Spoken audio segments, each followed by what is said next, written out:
Malkia wa muziki wa Bongo Flava Abigail Chams amefunguka na kuweka wazi hisia zake kwa staa mkubwa wa muziki kutoka nchini Nigeria, Asake, akisema kuwa amevutiwa naye kwa kiwango kikubwa hadi kufikia hatua ya kuwa tayari kuolewa naye endapo fursa hiyo itajitokeza.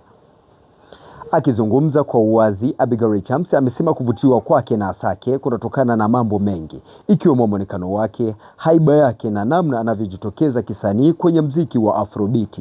Binafsi navutiwa sana na muonekano wa Asake na pia nipo tayari kabisa kuolewa naye muda wowote kama atahitaji kuwa na mimi, amesema Abigail Chams kwa kujiamini.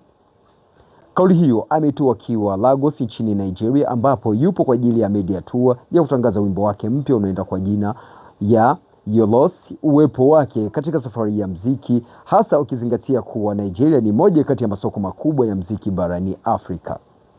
Abigail Chams, ambaye kwa muda mfupi ameendelea kujijengea jina ndani na nje ya Tanzania, ameonekana kutumia ziara hiyo si tu kutangaza kazi yake mpya, bali pia kujitanua kimataifa na kujenga mahusiano kwenye tasnia ya muziki wa Afrika.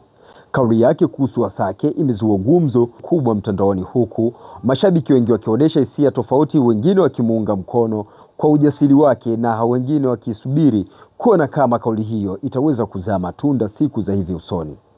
Kwa sasa macho na masikio ya mashabiki wengi yapo Lagos kufuatilia kwa ukaribu hatua ya Abigail Chams katika safari yake ya kimataifa, huku wimbo wa Yoros ukiendelea kupata mwitikio mzuri kutoka kwa wadau wa muziki kutoka sehemu mbalimbali ya Afrika.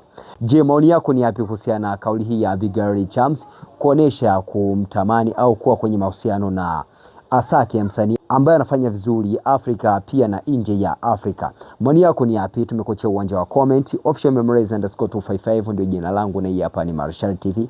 Make sure umesubscribe kwa ajili ya kupata taarifa zetu kila siku na kwa wakati pia. Marshal TV, usisahau kusubscribe, kushare na kucomment. Pia bonyeza alama ya kengele ili kupata update zetu kila siku.